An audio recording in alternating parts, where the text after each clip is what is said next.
Ẹgbọ́gò yìí dìde.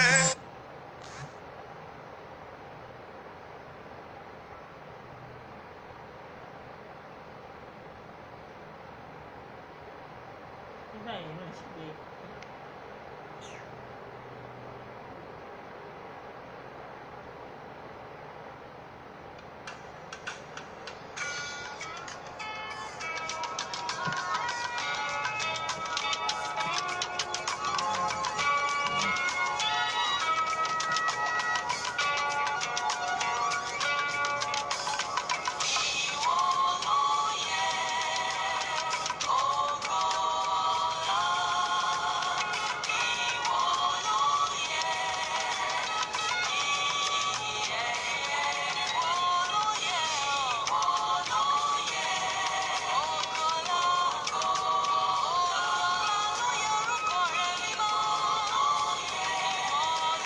Mr. Shino Odeyemi, God bless you, sir.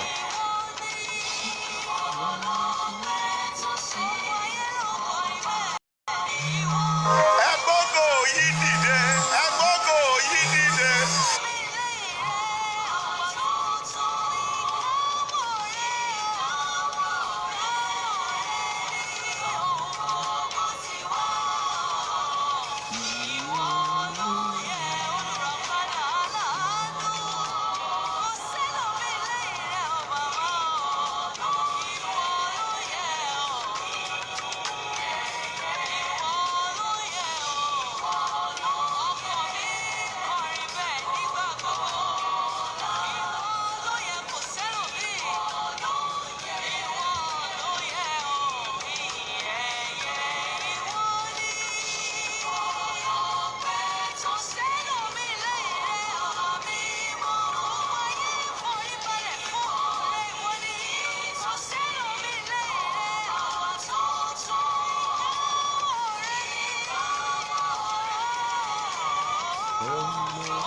Ẹ ṣí ẹ̀ fúgàmù yìí, God bless you, sir. Gbogbo ìkóríta tí ó lé ẹ̀mí ti jà yín lórúkọ Jésù, Ọlọ́run sẹ́lẹ̀ ó máa fi tóbi ara ẹ̀ wọ̀n. Ǹjẹ́ máa ṣàmì àmì yẹn ẹ máa ń sùn gbà mí.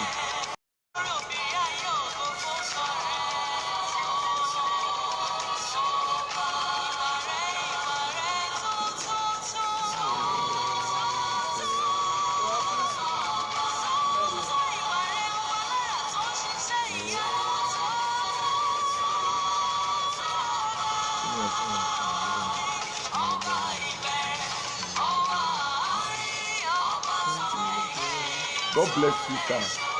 Káàkiri àgbáyé tẹ́tí ń wò mí.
Anthony, mo gbàdúrà fún yín lórúkọ Jésù, ẹ rí àánú gbà. Gbogbo ibikíbi tó lé ẹ̀mí ti jà yín, tó dá ìrìnàjò ayé yín dúró. Bẹ́ẹ̀ tí ń wò mí tẹ́ ń ṣe fúgàmù yìí, mo gbàdúrà. Ọ̀run máa fi tóbi agbára ẹ̀ wọ lábẹ́ kọjá lórúkọ Jésù. Gbogbo ohun tó lé ẹ̀mí jí lọ́wọ́ yín.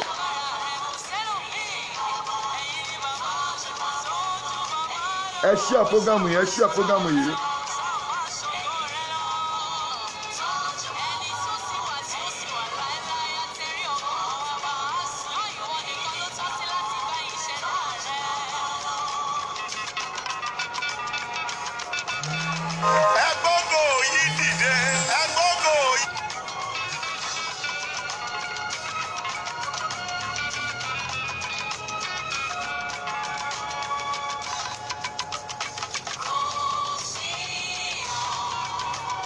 kò sí o, kò sí o, kò sí lẹ́yìn rẹ, kò sí o, kò sí o, kò sí o,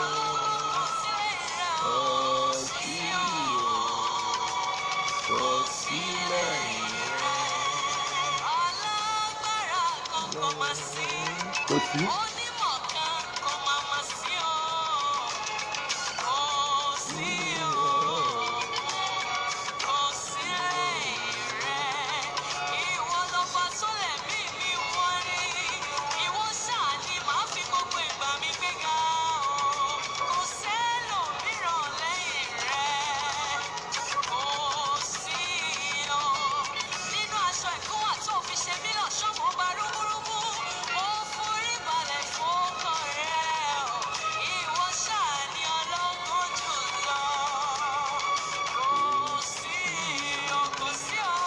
Kò sí.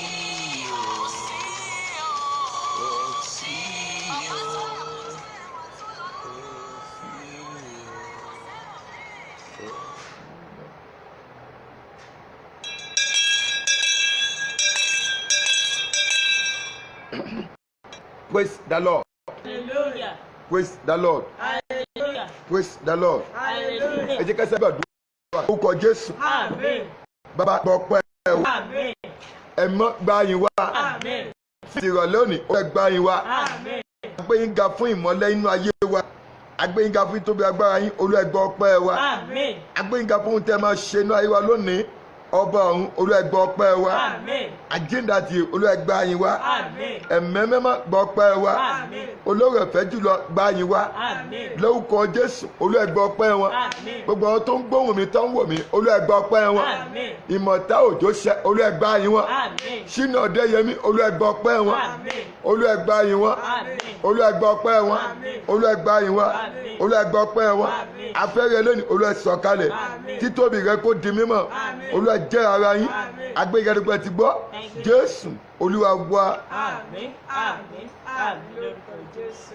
Jésù Olúwa wá. Amen. Amen. Amen. Lórúkọ Jésù. Praise the Lord. Ẹ gbọ́dọ̀ yí Praise the dìde. Lord. Hallelujah. Praise the Lord. Hallelujah. Ní ìrọ̀lẹ́ òní ẹ má bínú pa pẹ́ ká tó wá sórí orí ìlà nítorí àwọn nǹkan kan bíi méjì kó lè dáná ni ṣùgbọ́n mo gbàdúrà lórúkọ Jésù láàrin ìṣẹ́jú bíi 40 minutes àbí 30 minutes á lò mo gbàdúrà lórúkọ Jésù ẹ rí ọwọ́ Ọlọ́run láyé yín Àmín Jésù. ìwà láyé Ọlọ́run ẹ rí láyé yín Amen. lórúkọ Jésù ẹ rí láyé yín Amen. ẹ̀mí Olúwa fi sí mi lọ́kàn pé kí n ṣe lórí kí ni spiritual robbers tá a bá sọ̀rọ̀ nípa olè ẹ̀mí à ń sọ̀rọ̀ nípa nǹkan tó ní agbára olè ẹ̀mí jẹ́ nǹkan tí a fojú rí ṣùgbọ́n tó lè dá ìrìnàjò ìgbésẹ̀ èèyàn dúró fún àìmọye ọdún olè ẹ̀mí ó máa ń dá àkókò àti ìdìde èèyàn dúró kò sí nǹkan tó wá láyé yìí tó fẹ́ ga láyé yìí tí kò sí olè ẹ̀mí tó àtàṣùmọ̀ ìrìnàjò ẹ̀ ṣùgbọ́n mo sọ tẹ́lẹ̀ gbogbo ẹni dúró gẹ́gẹ́ bí olè ẹ̀mí nínú ìdílé yín àbí nítòsí yín lórúkọ Jésù tó dá ìrìnàjò ayé yín dúró lónìí ọ̀run máa ṣá lọ́gbẹ́. Amen. Mo pàṣẹ lórúkọ Jésù ọ̀run ṣá lọ́gbẹ́. Amen. Lórúkọ Jésù ọ̀run ṣá lọ́gbẹ́. Amen. Olè ẹ̀mí ó bẹ̀ láti ìgbà tí ẹ ti wà nínú oyún bí ẹ bá ń bẹ nínú oyún tó bá ti rí kí ni olè ẹ̀mí máa ń jí olè ẹ̀mí rí ìràwọ̀ tí ń bẹ nínú ayé èèyàn bí olè ẹ̀mí bá ti rí ìràwọ̀ tí ń bẹ ní ayé ọmọ jòjòló tí kò tó wà tó ṣẹ̀ ń bọ̀ sí ayé tí wọ́n ti bèsè ayé olè ẹ̀mí á gbìyànjú lọ́nà àìmọ̀ kan ó lè gbìyànjú kọ́mọ yẹn kó má wáyé ṣùgbọ́n tọ́mọ yẹn bá tún wáyé yín náà wọ́n máa gbìyànjú láti ṣe kíni láti dínà ọmọ yẹn kí ìlérí tọ́mọ yẹn gbé wá láyé kan bá ṣẹ ṣùgbọ́n mo sọ tẹ́lẹ̀ sínú ayé yìí tẹ̀ ń wò mí gbogbo ẹni sọ ẹ̀dọ́ olè ẹ̀mí tó pàgùdó ti ayé rẹ tí ń fojú àná máa withdraw nǹkan tó tọ́ sàyànmọ́ rẹ tí ń fi àkókò rẹ ṣòfò lórúkọ Jésù ọ̀run máa gbẹ̀mí rẹ. Amen. Alágbára Jákọ́bù mo ní kó gbẹ̀mí rẹ̀. Amen. Àjíǹde àtìyè mo ní kó gbẹ̀mí rẹ̀. Amen. Ọlọ́run ọ̀run mo ní kó gbẹ̀mí rẹ̀. Amen. Ọlọ́run ọ̀run mo ní kó gbẹ̀mí rẹ̀. Amen. Olè ẹ̀mí kì í ṣèyàn kan sá. Agéèyàn gangan tó rí ìrìnàjò èèyàn. Praise the Lord. Hallelujah. Èèyàn lè dàgbà kí olè ẹ̀mí má jà àbí èèyàn lè kéré kó wà lóyún kí olè ẹ̀mí má jà ṣùgbọ́n èèyàn lè wá dàgbà tán kí àṣírí ògo àti ọjọ́ ọ̀la èèyàn kó pamọ́ ṣùgbọ́n kó wá dé pípẹ́ tí èèyàn dàgbà tán olè ẹ̀mí á ṣe kí ni á gbégbèsè pé a ní nǹkan yìí ń gbọ́dọ̀ jí olè ẹ̀mí kò sí kan tí ń fi ìràwọ̀ èèyàn ṣe ṣùgbọ́n ó lè gbà kó tọ́jú ẹ̀ kó fi ọjọ́ orí ẹni yẹn ṣòfò ṣùgbọ́n mo sọ tẹ́lẹ̀ gbogbo tí olè ẹ̀mí gbà lọ́wọ́ rẹ lórúkọ bàbá ọmọ àtẹ̀mọ́ tó ń jẹ́ kó máa ráhùn ire bẹ́ẹ̀ ni tó ń jẹ́ kó máa ráhùn ire lórúkọ Jésù lónìí ọ̀run dá padà. Àmín. ọ̀run dá padà. Àmín. ọ̀run dá padà. Àmín. ọ̀run dá padà. Àmín. ọ̀run dá padà. Àmín. ọ̀run dá padà. Àmín. lórúkọ Jésù ọ̀run dá padà. Àmín.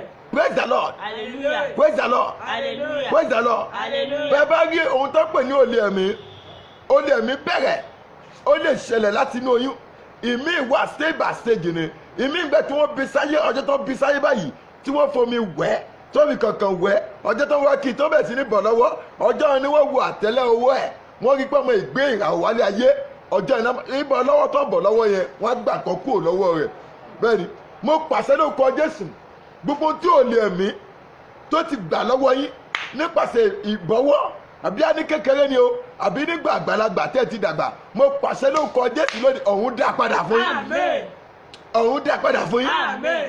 ọ̀run dá padà fún yín. Àmín. ọ̀run dá padà fún yín. Àmín. ọ̀run dá padà fún yín. Àmín. ọ̀run dá padà fún yín. Àmín. ọ̀run dá padà fún yín. Àmín. ọ̀run dá padà fún yín. Àmín.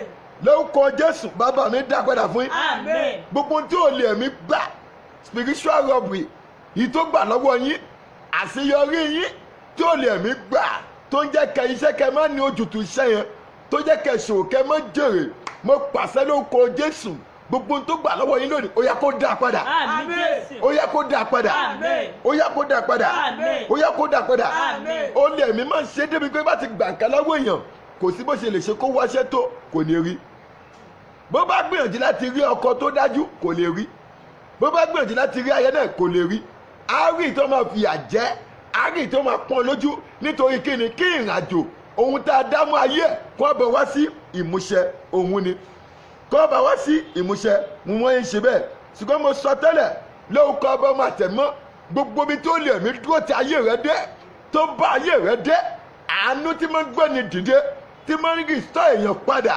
lórúkọ Jésù ó yẹ kó sọ̀rọ̀ fún yín. Àmín. ó yẹ kó sọ̀rọ̀ fún yín. Àmín. ó yẹ kó sọ̀rọ̀ fún yín. Àmín. ó yẹ kó sọ̀rọ̀ fún yín. Àmín. ó yẹ kó sọ̀rọ̀ fún yín. Àmín. lórúkọ Jésù mo sọ tẹ́lẹ̀ mo ní kó sọ̀rọ̀ fún yín. Àmín. mo sọ tẹ́lẹ̀ mo ní kó sọ̀rọ̀ fún yín. Àmín. lórúkọ Jésù ó yẹ kó sọ̀rọ̀ fún yín. Àmín. lórúkọ Jésù ó yẹ kó sọ̀rọ̀ fún yín. Àmín. lórúkọ Jésù ó yẹ kó sọ̀rọ̀ fún yín. Àmín. lórúkọ Abrahamu àtẹ̀mọ́ ó yẹ kó sọ̀rọ̀ fún yín. Àmín. Praise the Lord. Hallelujah. má gbàgbé o Bíbélì wípé onígbàtọ́mọ ènìyàn sùn ọ̀tá ẹ̀ wá ó fún èpò sínú àlìkámà ó sì bá tiẹ̀ lọ ìyẹn àkọ́kọ́ ìkejì olè tó wáyé ńgbàtọ́ tẹ̀ ẹ̀ wá ọ̀tá ẹ̀ gẹ́gẹ́ ní olè kò sí nǹkan míì tó lè máa ń ṣe lọ́gbọ̀njọ́ òru ojú àlá ló lè ti ń gbà kan lọ́wọ́ èèyàn ìgbéga tó tọ́ séèyàn ojú àná wọn ti ń withdraw ìyípadà ọ̀tún tó yẹ kó débẹ̀ lómi ojú àná ti ń gbà á òkè kí ni ká sọ nípa eléyìí ẹni tó gbé fúláwà dání tó ń dunní lójú àlá wọ́n mú fúláwà gbá fúláwà yẹn lọ́wọ́ ẹ̀ o ṣùgbọ́n wọ́n fa fúláwà yẹn tu kúrò nínú ìgò tó wà bẹ́ẹ̀ ni ó dẹ̀ ti ń ké tipẹ́tipẹ́ tó ti ń wojọ́ lọ́n fún ọmọ bí fa fúláwà tí wọ́n fà tu lọ́wọ́ ẹ̀ ó mú kí ohun tó ti ní ẹ̀ ti ń dùn sí pé òun ti ní ó dẹ̀ sí kíni o ó dẹ̀ wálẹ̀ ṣùgbọ́n mo pàṣẹ ló kọ Jésù ti Násárẹ́tì agbára tó ju olè ẹ̀mí lọ agbára tó ju olè ẹ̀mí tó ń bá yé ẹ̀ pò bí àmì rẹ̀ bá ró bí àrá lórúkọ Jésù kó wọnú ayé ẹ̀. Àmín. lórúkọ bàbá ọmọ àtẹ̀mọ́ mo ní kó wọnú ayé ẹ̀. Àmín. agbára tó ju tó lè ẹ̀mí tí ń fojú àlẹ́ bẹ́ẹ̀ fà á tí ń fojú àlẹ́ bẹ́ẹ̀ jà lórúkọ Jésù ti Násárẹ́tì ó yá kó wọnú ayé ẹ̀. Àmín. agbára yẹn kó wọnú ayé ẹ̀. Àmín. agbára yẹn kó wọnú ayé ẹ̀. Àmín. agbára yẹn kó wọnú ayé ẹ̀. Àmín. ojú àlá gángan ló lè ẹ̀mí tí ń operate kò sí nǹkan míì kò sí ìkórìtà ibìkan tó lè ẹ̀mí tí ń operate ó lè ẹ̀mí operate gan lójú àlá òun lẹ́sẹ̀ rí pé nǹkan tó máa ṣẹlẹ̀ lónìí ayé wà á ti bójú rí lójú àlá kó tó ṣe kíni kó tó ṣẹlẹ̀ ṣùgbọ́n mo sọ tẹ́lẹ̀ gbogbo bí kórìtà tí wọ́n ti gbà jẹ́ lólè lójú àlá tó manifest lọ́wọ́lọ́wọ́ lórúkọ Jésù tí Násárẹ́tì àwọn agbára Olódùmarè ó yá kó làbẹ̀ kọjá. Àmín. ọwọ́ agbára Olódùmarè lórúkọ Jésù mo ní kó làbẹ̀ kọjá. Àmín. Ọlọ́run Ísírẹ́lì mo ní kó làbẹ̀ kọjá. Àmín. Mr. Shina Ọdẹ́yẹmí gbogbo ohunkóhun tí ayé ti lò bí ète tí wọ́n ti fà ìmọ̀ kẹ́rọ́ nípa ìbálòpọ̀ náà wọ́n ń gbà kan lọ́wọ́ èèyàn, nípa oúnjẹ jíjẹ ojú àlá wọ́n ń gbà kan lọ́wọ́ èèyàn. ẹlòmíì wà á máa lálàá pé òun rí pé wọ́n ń dún àjù wọ́n bóun jà, kí ló fẹ́ gbà lọ́wọ́ ẹ̀ tó fi ń bẹ́ẹ̀ jà? òkùnkùn dédé báyọ̀ jà bí ò bá ní nǹkan lọ́wọ́ èèyàn tó fẹ́ gbà, òkùnkùn dédé kọlù èèyàn bó bá ṣe pé ó ní nǹkan pàtàkì náà yẹ. ta lẹni tó wò mí tó gbóhùn mi gbogbo tó kún bẹ́ẹ̀ jà lé lórí tọ́ni èèwọ̀ ni kò ní wá sí ìmúṣẹ lórúkọ ọba ọmọ àtẹmọ́ pẹ̀lú àṣẹ Olódùmarè ó yá kó wá sí ìmúṣẹ. Àmín. gbogbo èyí tẹ́ ń wò mí tẹ́ ń ṣe àpọ́gàmù yìí gbogbo tẹ́ ń sẹ pé kò lè wá sí ìmúṣẹ tí wọ́n fi dùnmọ̀ tó fi ń bẹ̀wọ̀ yájà tó ń fojú àlà máa parí iṣẹ́ ibi lé lórí lórúkọ ọba ọmọ àtẹmọ́ pẹ̀lú àṣẹ Olódùmarè ó yá kó wá sí ìmúṣẹ. Àmín. ó yá kó wá sí ìmúṣẹ. Àmín. ó yá kó wá sí ìmúṣẹ. Àmín. ó yá kó wá sí ìmúṣẹ. Àmín. ó yá kó wá sí ìmúṣẹ. Àmín. ó yá kó wá sí ìmúṣẹ. Àmín. ó yá kó wá sí ìmúṣẹ. Àmín. ó yá kó wá sí ìmúṣẹ. Àmín. ó yá kó wá sí ìmúṣẹ. Àmín. lórúkọ Jésù kó wá sí ìmúṣẹ. Àmín. praise the Lord. Gbogbo yìí praise the Lord. ẹgbọ́gbò. praise the Lord. Hallelujah. ìrìn àjò tí mo sọ yìí ó jẹ́ nǹkan tó ṣe pàtàkì fún èmi àti yín tó kí mo bèèrè láwọn Olúwa pé kí ni ó fẹ́ kí n bá àwọn èèyàn ẹ̀ sọ lónìí. bẹ́ẹ̀ ni ẹ̀mí ló yẹ pé spiritual robbers olè ẹ̀mí tá a bá sọ nípa olè ẹ̀mí mo sọ ọ̀nà méjì náà fi ń ṣe wọ́n ń ṣe nípasẹ̀ ojú àlá wọ́n ń ṣe nípasẹ̀ ojú ayé ni pé bí ẹni ṣíṣe kan ṣe wọ́n lè wá kí yín nípa kíkí tó wá kí yín yẹn wọ́n gbà nǹkan lọ́wọ́ yín. yes ẹlòmíì wà ọjọ́ ìgbéyàwó rẹ̀ ni olè ẹ̀mí jí ògo ìgbéyàwó ẹ̀ lọ. yes the day of his wedding that the spiritual robber stole his they stole his glory of their wedding.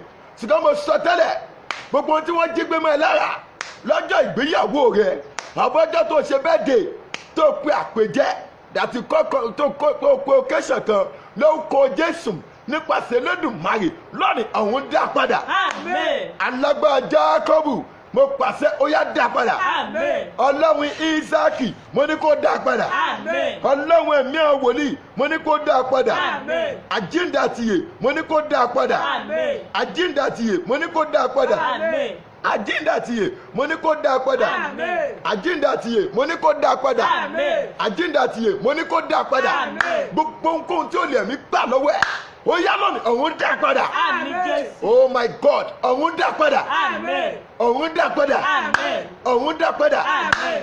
ẹni tí àṣẹ ń bẹ ní ìkáwọ́ rẹ̀ tí wọ́n ń pè ní Jésù tani Jésù fàṣẹ ní lọ́wọ́ tó ń jẹ lórí ẹ̀mí tani kò fagbára ní lọ́wọ́ tó ń jẹ lórí ẹ̀mí tani agbára ju tiẹ̀ lọ tó lo agbára tiẹ̀ lé lórí tó fi gba ohun tó tọ́ sàyẹ̀mọ́ rẹ̀ tó ń jẹ́ kó máa lọ kó nǹkan máa bọ̀ láì ní ìtumọ̀ lóòkà abọ́mọ àtẹ̀mọ́ lónìí ọ̀hún dá padà. Àmín. alágbára bẹ́ẹ̀ ọ̀hún sá lọ́gbà. Àmín. ọ̀hún sá lọ́gbà. Àmín. ọ̀hún sá lọ́gbà. Àmín. ọ̀hún sá lọ́gbà. Àmín. praise the Lord. Hallelujah. praise the Lord. Hallelujah. I'm talking about spiritual robbers. ó jẹ́ nǹkan tó nítumọ̀ spiritual robbers they are destined to destroy.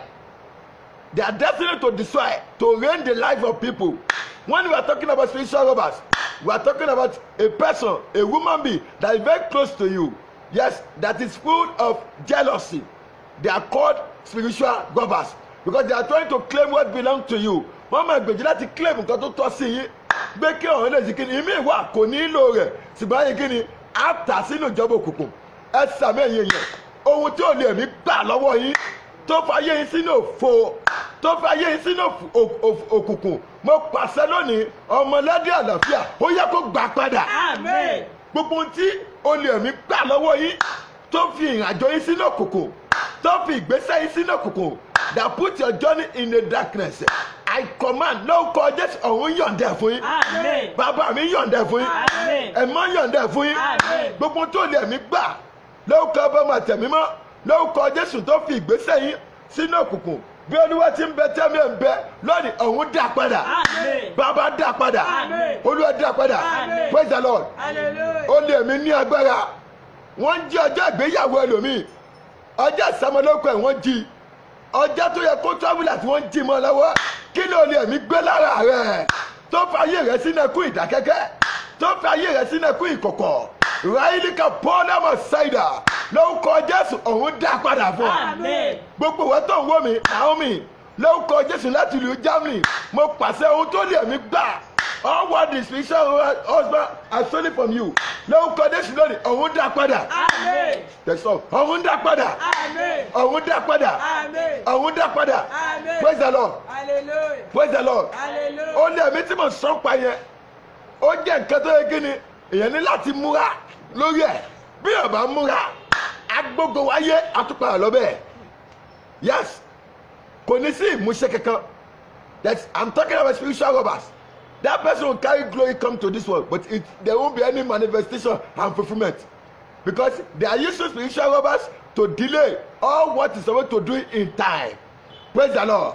Má gbàgbé o, Bíbélì wípé ó lè wá bí ó ṣe láti kíni láti pa láti kíni láti jí àti láti parun. Those are the three things that thief came to come and do in the midnight. They came to steal, they came to destroy, and they came to do what? To kill. Those are three things. Ṣùgbọ́n mo sọ tẹ́lẹ̀ gbogbo ìpinnu olè mi ilé rábà rẹ. Yes, all the plans of spiritual robbers of your father's house, of those people that surround you, that is making hatred about you. Lórúkọ Jésù ó yẹ kó dasán. Amen. Oh my God, ó yẹ kó lànà. Amen. Lórúkọ Jésù ó yẹ kó dasán. Amen. Lórúkọ Jésù ó yẹ kó dasán. Amen. Lórúkọ Jésù ó yẹ kó dasán. Amen. Praise the Lord. Hallelujah. Kò sí nǹkan tí ò lè ẹ̀mí ò lè jí. Yes, màmá ṣiṣẹ́ lórí program yìí fún ọ̀sẹ̀ mẹ́ta, that is 3 weeks, 3 Tuesday. I will be praying, talking about spiritual robbers about 3 weeks. Praise the Lord. Hallelujah. This is the first week. That is 2 Wednesday, 3 Tuesday. Praise the Lord. Hallelujah. Ó lè mí ní agbára. Ẹ lè jẹ́ àṣekẹ́ ni wọ́n ti jí tẹlòmíì. Wọ́n ti jí ìfọkànbalẹ̀. Wọ́n ti jí àlàáfíà ẹlòmíì. Òun lè rí ẹlòmíì kò ná àlàáfíà rí. Alájẹ́ tóun ti dé ayé òun ṣe kí ni o kò ná àlàáfíà. Má gbàgbé Bíbélì wípé gbogbo tó Olúwa dá ó ní kí ni o dáradára ni. Ibo náà ìdábẹ̀ ti wá. Ṣùgbọ́n olè ẹ̀mí ó máa ń sọ ìrìnàjò ayé ẹlòmíì, ìrìnàjò tí yẹ kó rìn fún ọdún kan àbí oṣù kan, ó lè sọdá ìmọ̀ye ọdún mọ́ lọ́wọ́ tó bó ti withdraw nǹkan tí yẹ kó fi jẹ́. Praise the Lord. Hallelujah. Praise the Lord. Hallelujah. Praise the Lord. Hallelujah. Ní àkókò kan wà ẹlòmíì wà spiritually á sùn alálà á rí ẹni tó jẹ́ bí ẹ̀jẹ̀ gangan á máa gbóhùn ẹni yẹn. You will be hearing the same sound, the sound of his blood brother or sister, and that person is going to use maybe wrapper to cover her head. Ó lè fi aṣọ bojú so that they can see his face. Ada withdraw gbogbo nǹkan tí ń bẹ ní kíni o lọ́wọ́ rẹ̀. Hello, nígbà tó bá gbà tán lọ́wọ́ rẹ̀ ẹni yẹn máa ṣe sá kò wá ní rìn tù lójú nǹkan tó ń ṣe. Mo gbàdúrà gbogbo tó fi àfọ̀ṣẹ àti àṣẹ òkùnkùn gbà lọ́wọ́ rẹ̀ lójú àlá bí àmì rẹ̀ bá gó bí àrá ó yẹ kó lànà dànù. Amen. My side kapayaba lórúkọ Jésù kó lànà dànù. Amen. Gbogbo tó fi ète òkùnkùn tí wọ́n fi àrékèrèkè Sátánì Lúsífẹ́rì tí wọ́n fi àṣẹ òkùnkùn gbà máa lọ́wọ́ tí wọ́n fi jígbé máa lọ́wọ́ lórúkọ Jésù ó yẹ kó jóná. Amen. Máa jóná. Amen. Máa jóná. Amen. Máa jóná. Amen. Máa jóná. Amen. Máa jóná. Amen. Máa jóná. Amen. Máa jóná. Amen. Máa jóná. Amen. Gbogbo wa tó wọ mi ó yẹ kó jóná. Amen. Praise the Lord. Hallelujah. Praise the Lord. Hallelujah. Ó lé ẹ̀mí ìdẹ́wà tẹ́gbẹ́ngbẹ́ tó bá yí kankan gbà lọ́wọ́ ẹ̀ á fi ọgbẹ́ sí ẹ lára. Ọgbẹ́ yẹn ló ń pè ní egbò àìfojúrí, that is spiritual wound.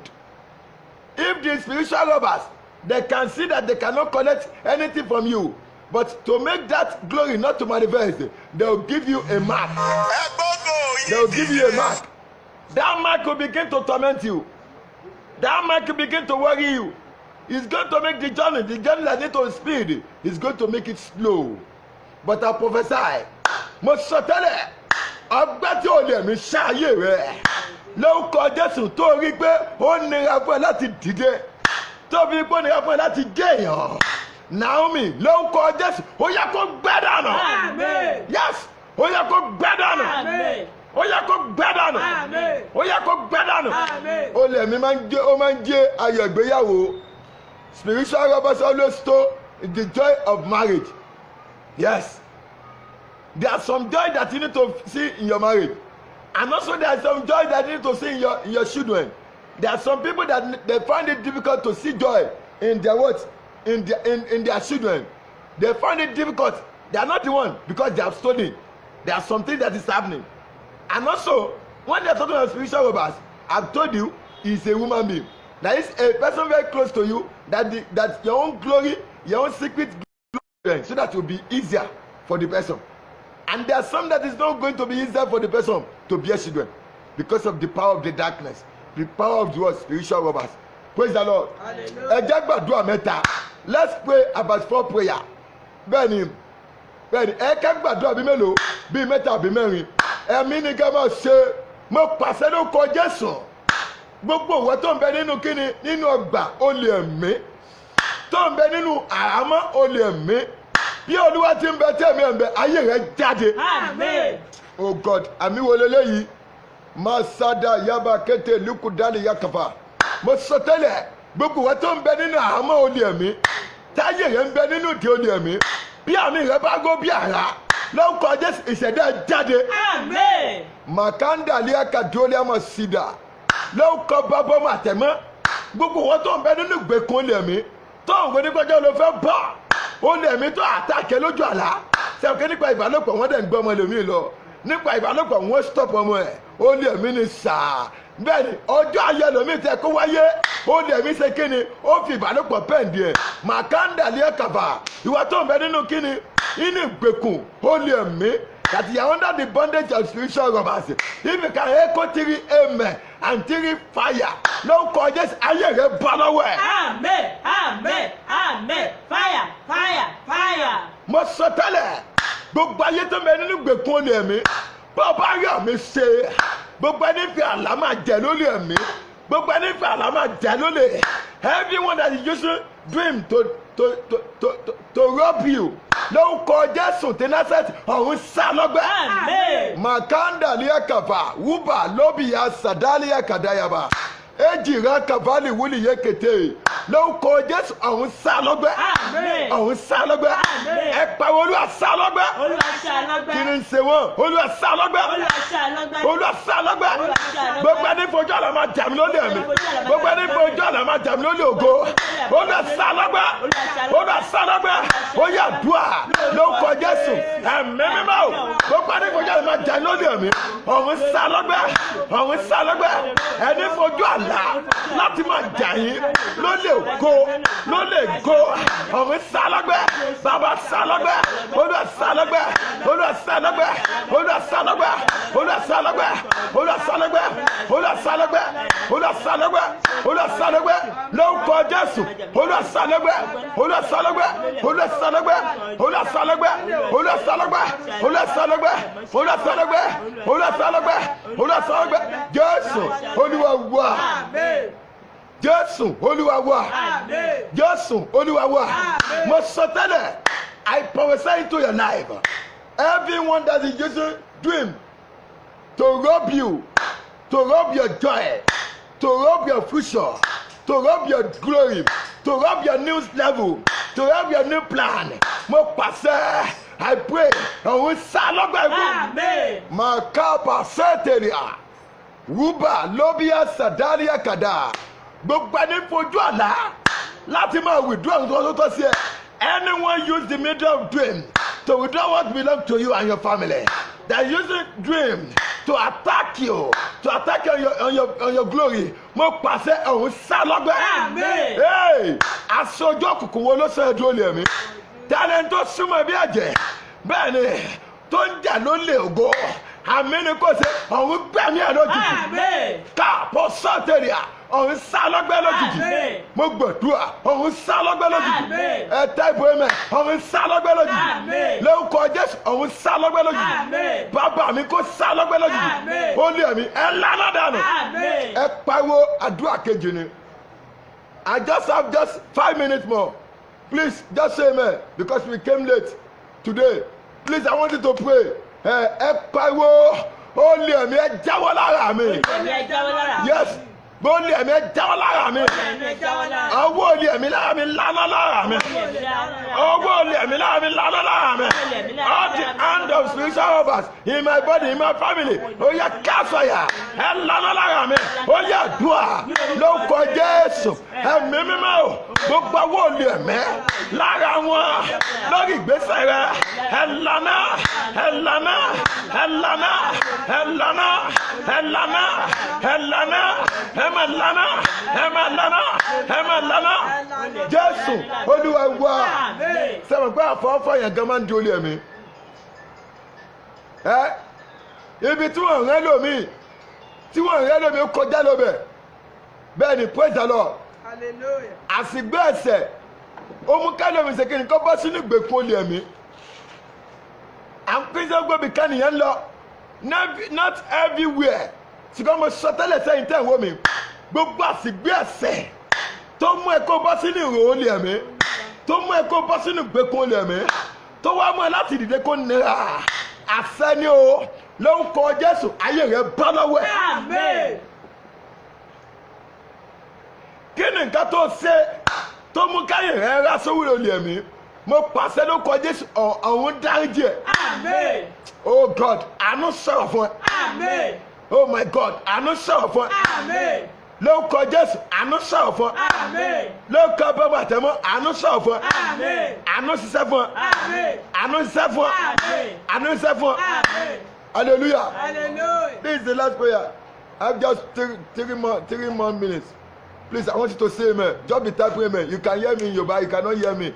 Whether you hear me in Yoruba or I may say English, I may not say English. Please just be typing amen. Mo sọ tẹ́lẹ̀, gbogbo tó lè mí gbà lọ́wọ́ rẹ. All what spiritual robbers have stolen from you. Gbogbo tó mú wá látọ̀ wá. All good gifts that you bring from heaven. That the day you step into this world, that they are stolen from you. Àmín ni kò ṣe àánú dá padà. Àmín. Oh God, àmín kọ́ lélẹ́yìí o. Mo sọ tẹ́lẹ̀ àánú dá padà. Àmín. Raili Kapolia Masaida, Libra Kava Likudali Yakada, Ajá Lóbi Yakadola Masinda Baha. Mo gbàdúrà gbogbo àmútọ̀ ń wá ire. Ìtòlè mi gbà lọ́wọ́ ẹ̀. Lọ́jà àkọ́kọ́ tó kọ́ dáhùn tó kọ́ bí ẹ sílẹ̀ ayé. Bó o bá rà mí ṣe àánú dá padà. Àmín. Ọlọ́run ìgbà apọ́sítẹ́lì dà. Ìmọ̀káàbà Likudali Yakadolia. Gbogbo nǹkan tí wọ́n kọ́ mú ọ láyé tí ò lè mí gbà lọ́wọ́ rẹ̀. Tí wọ́n fa ìmọ̀ kan gbà lọ́wọ́ rẹ̀. Tó fa ayé rẹ̀ tó ṣẹ̀dá láàrin kiri. Tó fẹ́ sígbà àrìn kiri. Mo pàṣẹ tó jẹ́ kó fẹ́rẹ́ pé.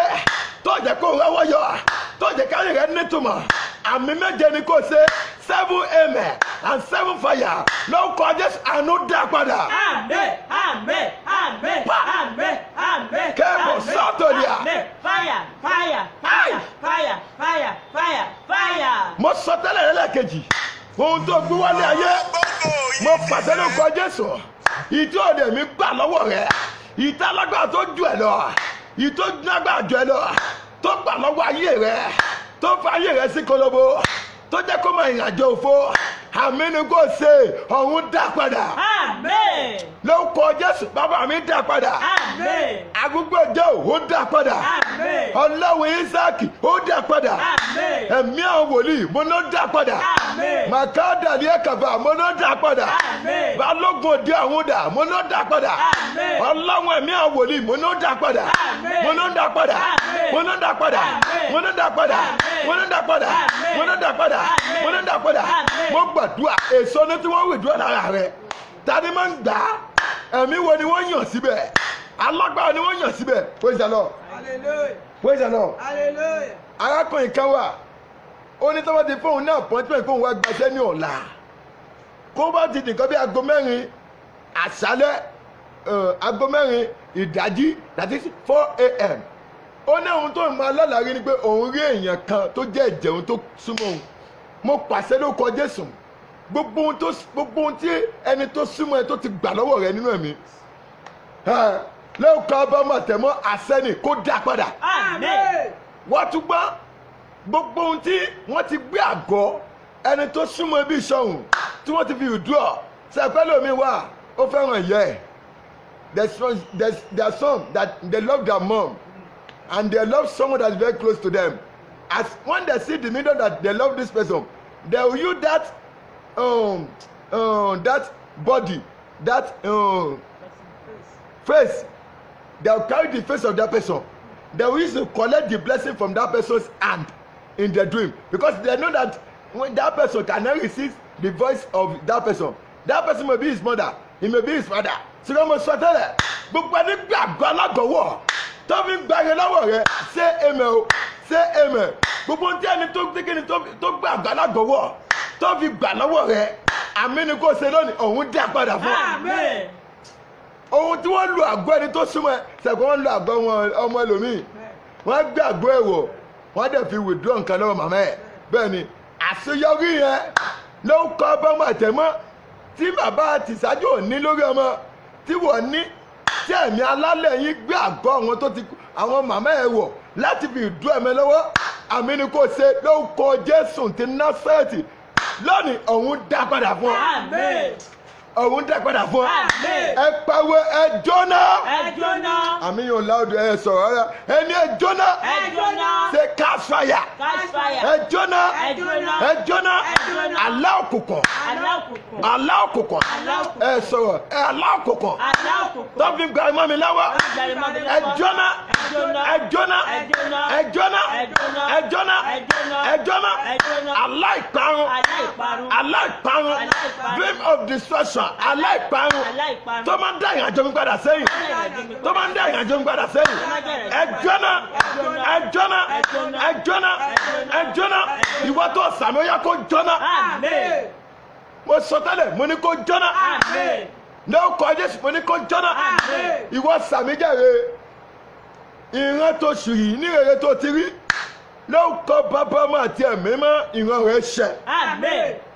The good dream that you have seen this month, I pray we come to reality. Amen. We come to manifestation. Amen. We come to pass in your life. Amen. lórúkọ Jésù yóò wá sí ìmúṣẹ. Amen. ayé yín rí àánú gbà. Amen. lórúkọ ọba wọn tẹ̀kẹ́ rí àánú gbà. Amen. àṣẹ ti gùn. Amen. ó ti rí bẹ́ẹ̀. Amen. lórúkọ ọba Amen. tí ọmọ Amen. tí ẹ̀mí mọ́ Amen. ẹ̀rí àánú àti ìrànlọ́gbà. Amen. Jésù Olúwa wa. Àmín. Àmín. Àmín lórúkọ Jésù. Praise the Lord. Hallelujah. Praise the Lord. Hallelujah. ní àárọ̀ ọ̀la àkí gbogbo ẹyin tí kò sí tí kò rẹ̀ we thank you all for your kindness. Yes, we thank you very much. We pray again that the Spirit of God never departed in you in the name of Jesus. Bákan náà àkí gbogbo ẹyin yàn tẹ́wọ́ kákẹ́ àgbáyé we greet you all for those people that are watching us all over the world, and we greet all those people that they are sending data to us all over the world. Yes, there are some that they send data to us. Likewise, we thank those people that are giving us money. I pray the source of that money will never run dry in the name of Jesus. Amen. I pray that your source of income will begin to flow. Amen. We begin to flow. Amen. We begin to flow. Amen. We begin to flow. Amen. We begin to flow. Amen. We begin to flow. Amen. We begin to flow. Amen. We begin to flow. Amen. In the name of Jesus. Amen. In the name of Jesus. Amen. In the name of Jesus. Amen. In the name of Jesus. Amen. In the name of Jesus. Amen. In the name of Jesus. Amen. Praise the Lord. Hallelujah. Mo kẹ́ gbogbo gbogbo ẹ ṣé gan fún ìfẹ́ ńlá tẹ́ ẹ ní sí wa. We thank you for your loves, your prayers, because we know that you love us so much. I pray that God will love you in the name of Jesus. Amen. Bákan náà à ń fẹ́ àkókò ìsọ̀rọ̀ fún ẹ pé ẹ lè ṣẹ́ẹ̀kì wa ẹ lè láìkì péjì wa ní YouTube, ẹ lè subscribe sí YouTube wa Olúwadáre David TV ẹ rí bẹ́ẹ̀ Olúwadáre David TV ẹ rí ó wà ní online ó wà ní YouTube lórúkọ Jésù ẹ lè sọ̀rọ̀ mẹ́rin láti wọ àwọn programs wa kan bẹ́ẹ̀ àwọn bíi mélòó kan bẹ́ẹ̀ lórúkọ Jésù yóò dá fún yín ọkàn yóò sì balẹ̀ bẹ́ẹ̀ tí ń ṣe program yìí sí YouTube sí Instagram lórúkọ Jésù tí ó gba àwọn social media tẹ́ belong sí lórúkọ Jésù ire ní igun mẹ́rin àgbáyé lórúkọ Jésù yóò wáyé yín rí. Thank you very much. Join us tomorrow by 10 o'clock a.m. for Mercy, for title program Mercy. Okay. The new topic that God told us to do starting from tomorrow about 7 Wednesday is open heaven. It's starting tomorrow by 10 o'clock a.m. in Nigeria time. You can join us live and direct. It is well with you. Thank you. We love you all your children. The glory and the Spirit of God will abide them with them in the name of Jesus. Amen. Thank you. God bless you. We love you all. Bye for now.